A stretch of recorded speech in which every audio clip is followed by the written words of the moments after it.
What's up, Taiwan? I'm Rik Glauert with 10 minutes of news from here in Taiwan and around the world.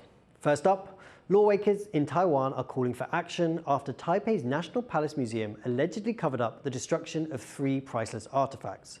Taiwan's premier says the government may investigate. And as John Van Trieste reports, it's now the center of a political clash. Centuries of history smashed on the floor. This porcelain bowl from the collection of Taipei's National Palace Museum is one of 3 precious artifacts found in pieces at the museum in recent years. Museum director Umi Cha confirmed one was broken by staff. He says the other 2 were already damaged when the boxes were opened. But those claims are being questioned by opposition lawmakers.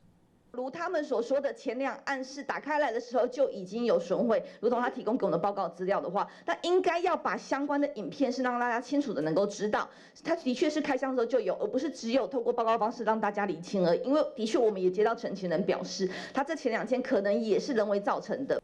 The museum's director was appointed by the ruling party, and with opposition parties alleging a cover-up and calling for an investigation, the issue is now putting one of Taiwan's top tourist attractions at the center of a political dispute. They say the evidence provided by the museum was questionable. 双龙小碗破碎的照片不是第一现场，第一现场照片是被隐匿。整个的行政调查为什么拖了3个月以上？ With around 700,000 artifacts, the National Palace Museum holds one of the largest collections of Chinese art in the world. The pieces were shipped from China last century by the then-ruling Kuomintang Party during the Chinese Civil War. Opposition politicians say the public deserves more transparency. Taiwan's premier has weighed in. 这一方面，他应该把它交代清楚。你说国人也在等待嘛？那这个交代清楚。另外，我也会来了解这怎么一回事。The government has yet to commit to a full investigation, but for now, it's brought further attention on how Taiwan relates to its past and its Chinese heritage. Asnaya Zhou and John Van Trieste for TaiwanPlus. We're staying in Taiwan for this next story, where more than $670,000 worth of military equipment bought from the United States has been found to be defective. An audit found 35 cases of broken or non-functioning equipment bought between 2017 and 2021. All of these items had been in storage, and the US has rejected claims for compensation, saying it's too late. Taiwan lawmakers are calling on the military to properly test and inspect purchases after they are delivered. Over on the Korean peninsula, both North and South Korea have been firing missiles. 상상할 수 없는 테러였거든요. 1차 테러, 2차 테러가 있었는데 그러면 이거를 누가 했는지를 찾아내기 위해서 North Korea fired at least 10 ballistic missiles into the sea off South Korea's coast. That's a record for a single day under leader Kim Jong-un. South Korea responded by firing 3 air-to-surface missiles into waters off North Korea's coast. Rare air raid sirens sounded on South Korean television in response to the launches.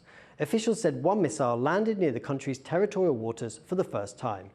South Korea's president has said the North will, quote, pay the price for provocation.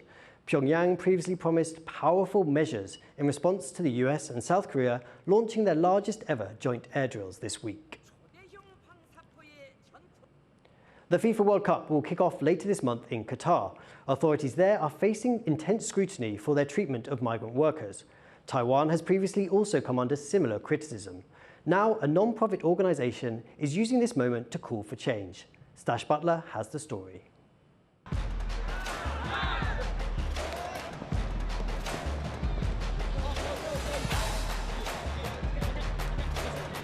Overseas workers living in Taiwan battle it out on the football pitch for a unique crown, the Migrant Workers World Cup. We have people from Thailand, from Indonesia, Philippines, and then we have what we call the white-collar workers. So we're trying to bring the foreign community together. The event, held by the Global Workers Organization, aims to show solidarity with labourers at the FIFA World Cup in Qatar. Authorities there have leaned heavily on migrant workers to prepare for the tournament. The migrant workers make up more than 90% of the domestic workforce. So it's really incredible. If you think about all the glitzy infrastructure, the stadium, the airport, the rail, it's built by migrant workers. For years, Qatar has been criticized for how it's treated its laborers. Along with numerous reports of workplace injuries, rights groups say thousands have died. Qatar says the World Cup will be a, quote, catalyst for the progress of workers' welfare and labor reform. But rights groups say there's been little momentum in addressing concerns. And that's why organisers of this tournament say events like this are necessary to support the rights of workers around the world.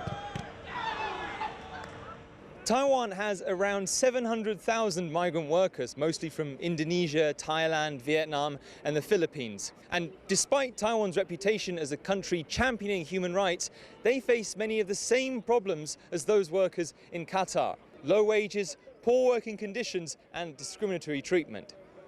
And like Qatar, there are also concerns that Taiwan is not doing enough to enforce safety standards in the workplace. 比较大的问题是因为很多的小的工厂，所以他们没有很好的安全的 equipment， 还有那个 training， 所以他们很容易受伤，在工厂里面。所以我刚刚一直在讲，如果你在工厂工作，他们受伤或者是他们死亡的比例比台湾人高出很多倍，这个是比较严重的问题。12 teams took part in the tournament, with players from several continents vying to take home the title. The competitors were a mix of students, factory workers, labourers and professionals. It was an opportunity to play a game they love and highlight issues that affect many of them.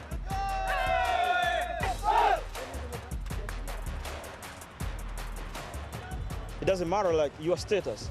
We have to speak out when we meet like this kind of like human rights abuse. If there are bosses who are doing this, we shouldn't be afraid of like talk. We have to speak out to let everyone know so that like together we can make a change.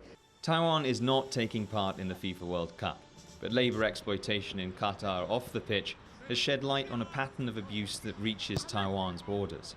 As the World Cup approaches, many here hope it will kickstart a movement that will make labour rights a permanent fixture long after the tournament ends. Alex Chen and Stash Butler for TaiwanPlus. Meanwhile, in the UK, the government is looking to close Chinese-funded Confucius Institute. That's according to the country's security minister. May I also remind him of the Prime Minister's pledge during the leadership race only a few months ago, that Confucius Institutes pose a threat to civil liberties in many universities in the United Kingdom, and he will be looking to close them. British Prime Minister Rishi Sunak previously described China as the UK's #1 threat during his initial bid to become Conservative Party leader earlier this year. Banning Confucius Institutes was another part of his foreign policy platform. There are currently 30 Confucius Institutes in the UK.